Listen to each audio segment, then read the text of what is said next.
नमस्कार, हमारे खास कार्यक्रम में आपका स्वागत है। मैं हूं आपके साथ दीपा सिंह। 17वां प्रवासी भारतीय सम्मेलन 8 से 10 जनवरी तक इंदौर में आयोजित हो रहा है। इस दौरान देश और विदेश के प्रतिनिधि इसमें शामिल होंगे। सम्मेलन का उद्घाटन प्रधानमंत्री नरेंद्र मोदी द्वारा किया जाएगा। इस बार का विषय डायस्पोरा अमृत काल में भारत की प्रगति के लिए विश्वसनीय भागीदार है। 10 जनवरी को राष्ट्रपति द्रौपदी मुर्मू प्रवासी भारतीय सम्मान पुरस्कार प्रदान करेंगी और समापन सत्र की अध्यक्षता भी करेंगी। देश के विकास में भारत वंशियों के योगदान को रेखांकित करने के लिए प्रवासी भारतीय दिवस प्रत्येक वर्ष 9 जनवरी को मनाया जाता है। इसी दिन वर्ष 1915 में महात्मा गांधी दक्षिण अफ्रीका से स्वदेश लौटे थे। प्रवासी भारतीय सम्मेलन पर बात करने के लिए हमारे साथ मौजूद हैं वरिष्ठ पत्रकार श्री मृगेंद्र सिंह। बहुत बहुत स्वागत है सर कार्यक्रम में। और हमारे दूसरे खास मेहमान हैं श्री राजेंद्र आगल जी, वरिष्ठ पत्रकार हैं आप। बहुत बहुत स्वागत है आपका कार्यक्रम में। नमस्कार। तो चलिए कार्यक्रम की शुरुआत करते हैं। पहला सवाल आगल सर आपसे है। प्रदेश में पहली बार प्रवासी भारतीय सम्मेलन आयोजित हो रहा है, ये हमारे लिए कितनी बड़ी उपलब्धि है? ये मध्य प्रदेश के लिए गौरव की बात है, क्योंकि मध्य प्रदेश में उसको शहर को भी चुना गया, इंदौर को। और इंदौर में जिस तरीके से अप्रवासियों के लिए पलक पावड़े बिछाकर इंदौर के लोगों ने जो स्वागत किया है, वो बिल्कुल ये देखा जाए तो इस तरीके से लगता है कि उनसे अच्छा तो कोई कार्यक्रम कर ही नहीं सकता है, क्योंकि उन्होंने अपने घरों पे रुकने की व्यवस्था की है। करीब 100 अप्रवासियों को रोकने के लिए कार्य किया है। होटलों को सजाया गया है। इंदौर शहर को दुल्हन की तरह सजाया है जी। और इससे मध्य प्रदेश के इंफ्रा में और मध्य प्रदेश के जो रोजगार होंगे, मध्य प्रदेश की जो इंडस्ट्रीज होंगी, हर सेक्टर में बहुत फायदा होगा इससे। ऐसा लगता है कि मध्य प्रदेश को क्यों चुना गया प्रधानमंत्री जी ने। प्रधानमंत्री जी के चुनने का कारण ही मुझे ऐसा लगता है कि इंदौर जो है आज की तारीख में ऐसा लगता है हिंदुस्तान में नंबर 1 आ गया। और मध्य प्रदेश के लिए गौरव की बात है कि इतना अच्छा कार्यक्रम यहाँ पर आयोजित किया जा रहा है। उसका सभी इंदौर के प्रवासी और मध्य प्रदेश के लोग उसका स्वागत कर रहे हैं। बहुत ही अच्छा। बिल्कुल सही कहा आपने। एक बड़ा सवाल भी खड़ा किया है कि मध्य प्रदेश को क्यों चुना गया है, इसके पीछे के क्या कारण है। कुछ कारण तो आपने बताए हैं, कुछ कारण हम सर आपसे जानना चाहेंगे मृगेंद्र सर कि ऐसे कौन से कारण रहे हैं जिसकी इस सम्मेलन के लिए मध्य प्रदेश को चुना गया है। देखिए, एक तो इंदौर देश का सबसे स्वच्छ शहर है। पिछले 6 साल से लगातार इंदौर को गौरव मिला है। दूसरा, पिछले वर्षों में देखिए मध्य प्रदेश ने विकास की जो गति पकड़ी है, उसके कारण आज चाहे अपन हर क्षेत्र की बात करें, उद्योग की बात करें, हेल्थ सेक्टर की बात करें, एजुकेशन की बात करें, सभी जो इंडस्ट्रियलिस्ट हैं या उद्योगपति हैं या निवेशकर्ता हैं, उसे मध्य प्रदेश उनकी पहली पसंद बन गया है।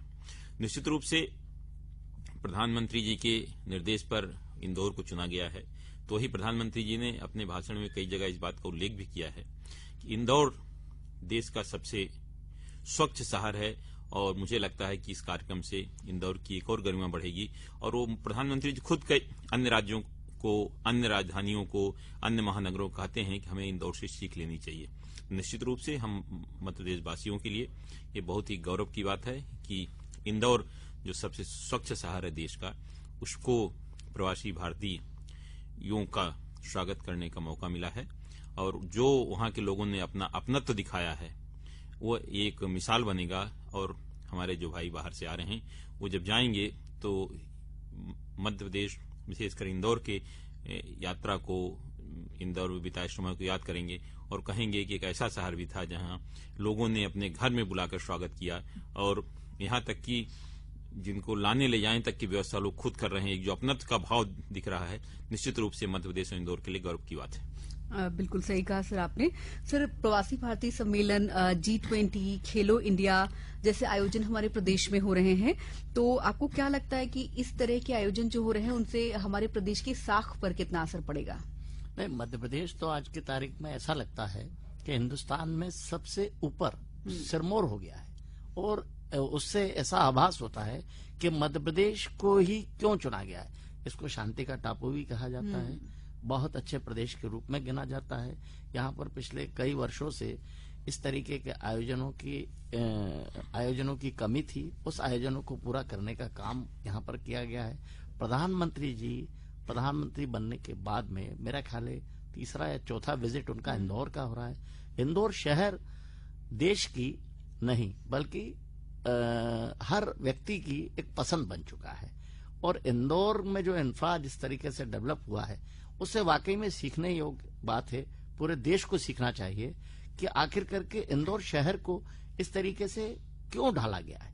क्या वहां की संस्कृति, वहां का आव भाव, वहां का खान पान, वहां का रहन सहन, वहां के लोगों का आपस में सामंजस्य और साथ में इतना सद्भाव, और इस तरीके से मालवा की धरती पर जो इस तरीके का आयोजन हो रहा है वो वाकई में ऐसा लगता है कि ऐसे ही खेलो इंडिया का है। खेलो इंडिया के लिए पूरे प्रदेश के अंदर अगर भोपाल को देखा जाए तो भोपाल से स्टार्ट होगा, परंतु पूरे मध्य प्रदेश में खेलो इंडिया के अलग अलग गेम होते हैं। इंदौर में अलग हो रहा है, मंडला में अलग हो रहा है। पूरे प्रदेश में एक इंफ्रा और खेल के प्रति प्रधानमंत्री जी की जो सोच है उससे ऐसा लगता है कि पूरे मध्य प्रदेश में खेलो इंडिया की तरह। अब मध्य प्रदेश का तो चुनाव होना ही नहीं था, पर मध्य प्रदेश का चुनाव जिस तरीके से हुआ है तो इसमें मध्य प्रदेश की पावन धरती पर जिस तरीके से प्रदेश के हर हिस्से को कवर किया है उससे खेल भावना बहुत जागृत होगी और बहुत ही अच्छा आयोजन किया जा रहा है। इससे बहुत सारे चीजों को गति मिलेगी, आगे देखने को मिलेगा कि क्या होने वाला है, और आगे भी आने वाले समय में प्रदेश को चुना जाएगा। अगर अच्छा परफॉर्मेंस और सब चीजें रहती है तो प्रदेश का नाम ऊंचा होता है, देश में नहीं बल्कि विदेशों में भी होता है। बिल्कुल सही कहा आपने सर। एक बड़ी चुनौती भी है कि इतने बड़े बड़े आयोजन हमारे यहाँ हो रहे हैं तो हमारी सरकार उसमें खरी उतरे और हम नागरिक के तौर पर भी अपनी महत्वपूर्ण भूमिका अदा कर सकें।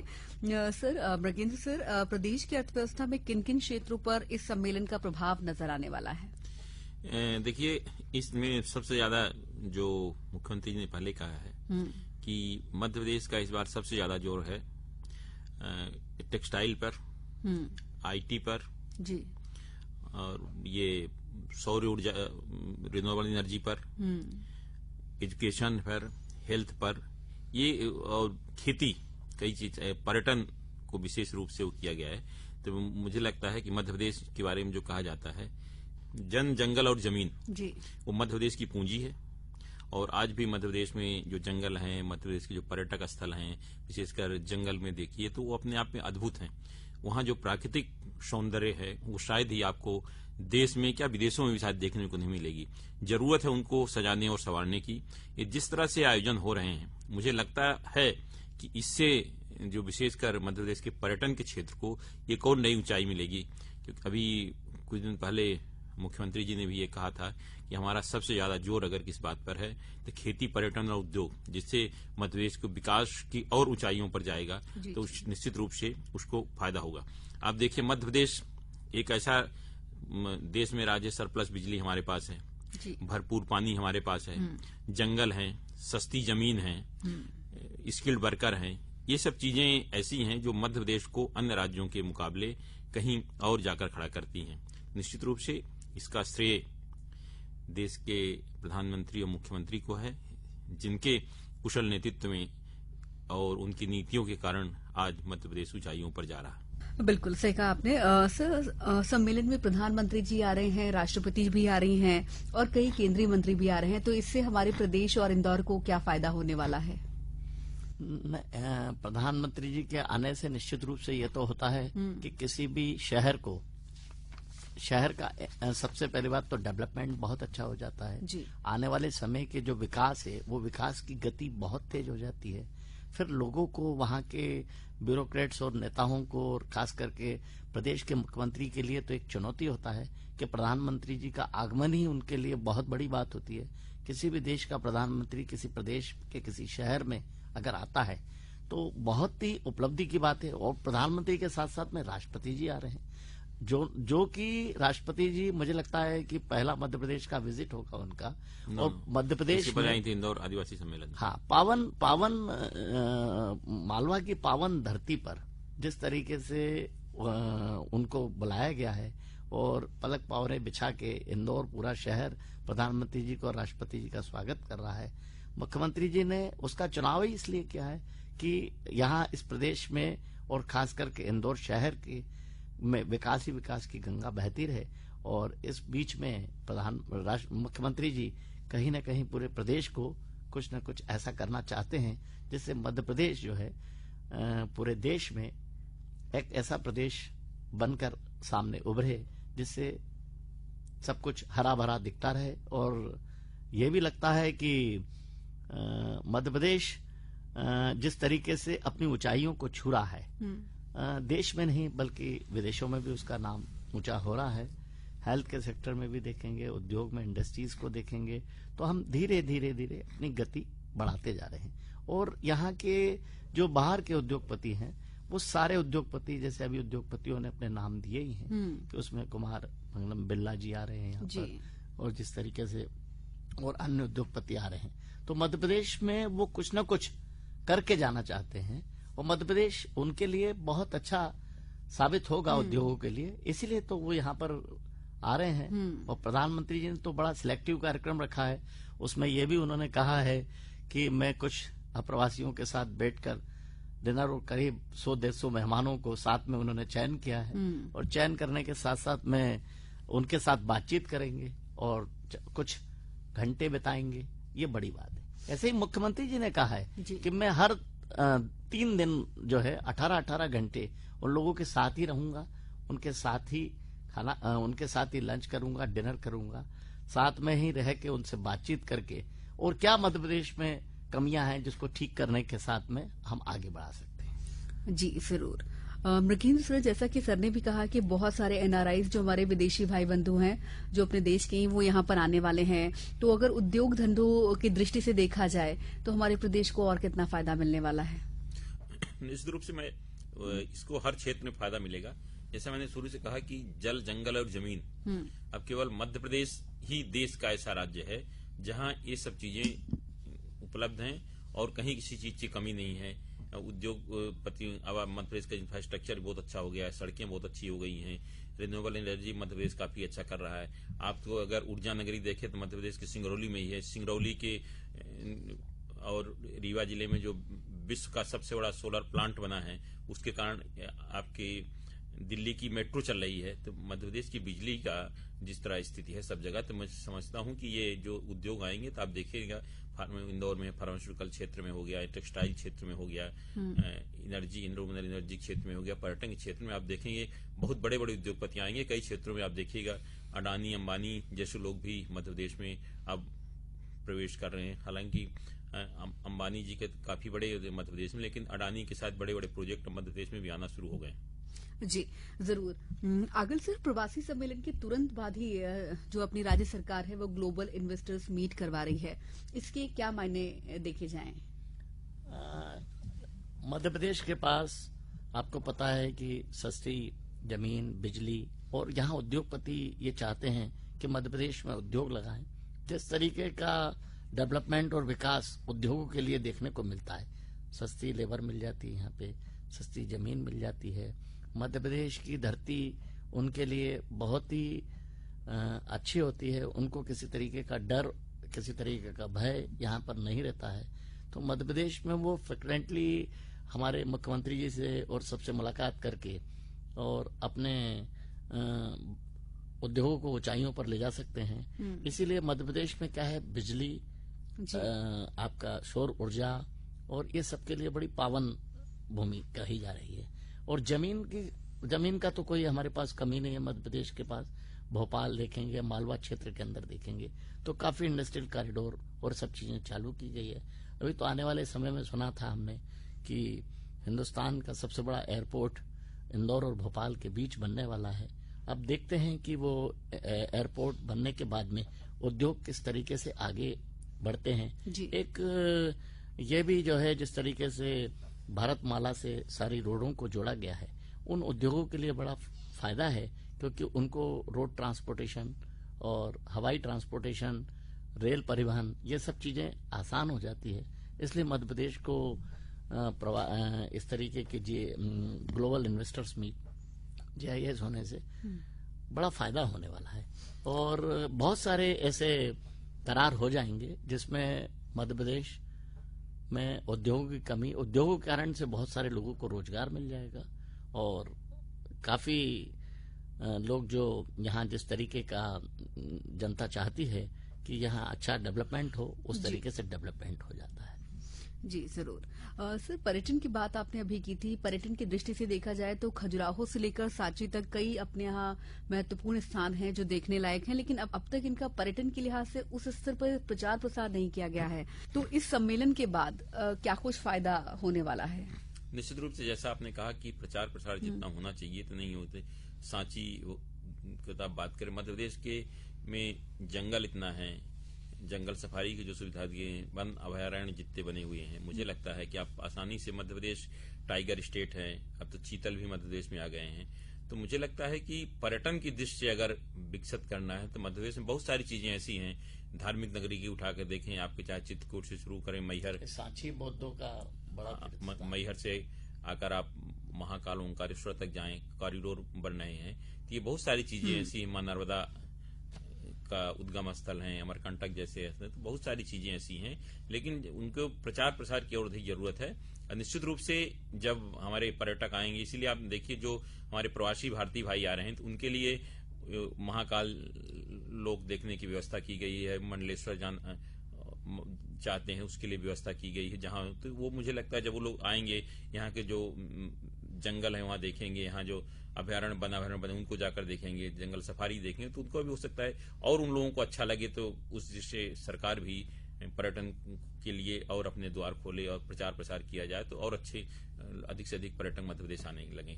क्योंकि कई देश में उठाकर आप देख लीजिए, उनका जो पूरा बिजनेस चलता है पर्यटन के कारण ही चलता है जी। अब राजस्थान को उठाकर, राजस्थान के पर्यटक स्थल, लेकिन मध्य प्रदेश के पर्यटक स्थल बहुत सारे काफी अच्छे हैं, वहाँ हर चीज है, लेकिन उनका जो प्रचार प्रसार होना चाहिए नहीं, तो मुझे लगता है इसके बाद से इसको नई दिशा मिलेंगे। पर्यटन एक और बहुत बड़ा उद्योग मध्य प्रदेश में बनने जा रहा है।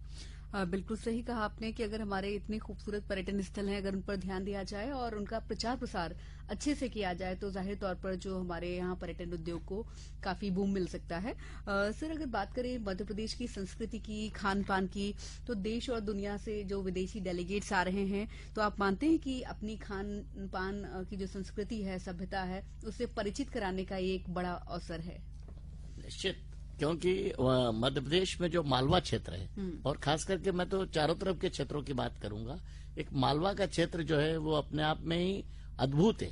वहाँ का जो खान पान और रहन सहन है, वो खान पान के बारे में तो यहाँ इंदौर की जो अगर कहा जाए तो बड़े नमकीन बड़े फेमस हैं। आगे उज्जैन जाते हैं, रतलाम जाते हैं, वहाँ के नमकीन बड़े फेमस हैं।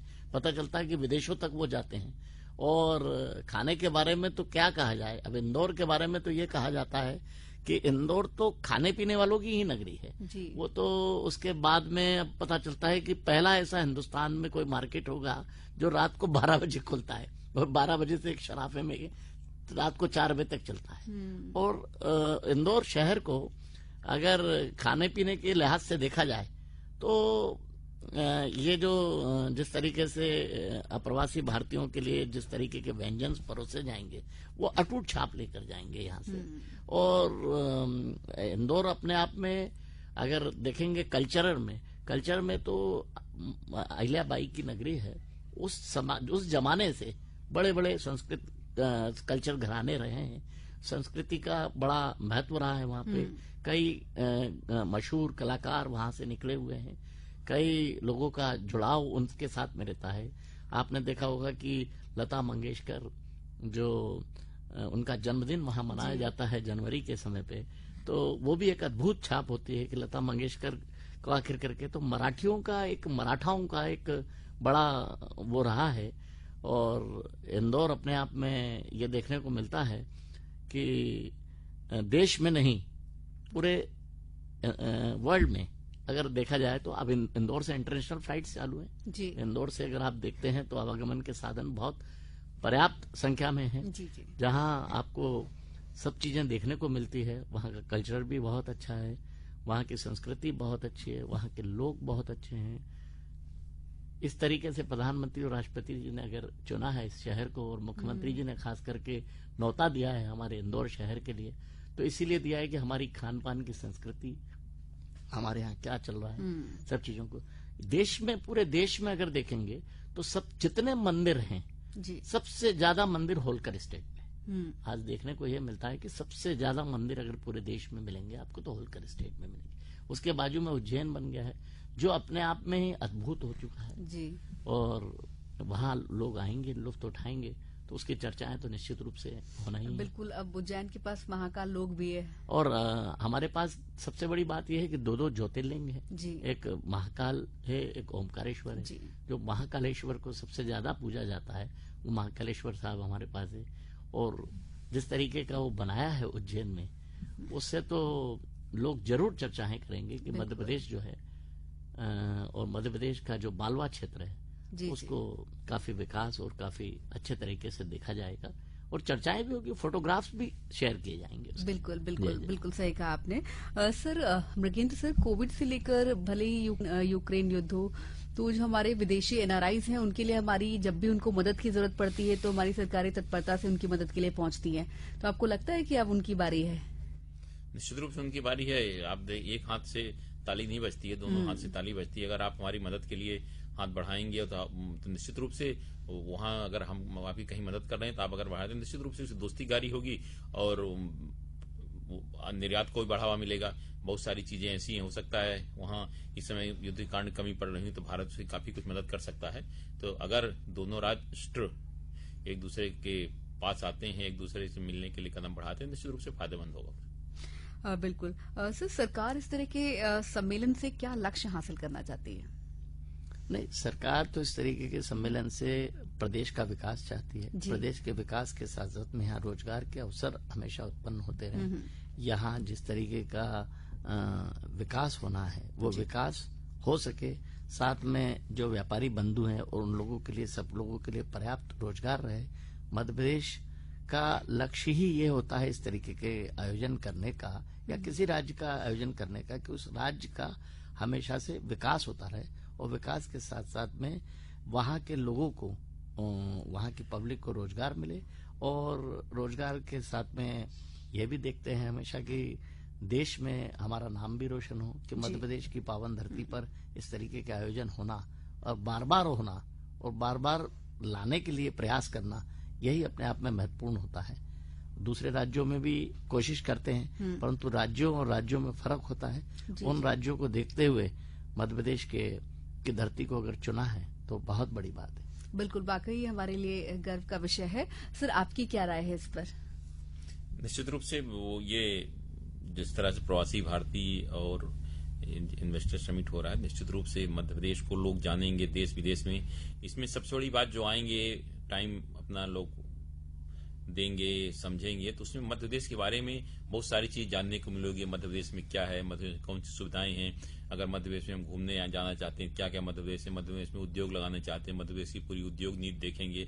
मध्य प्रदेश अन्य राज्यों कहता है मध्य प्रदेश की हम नंबर 1 है।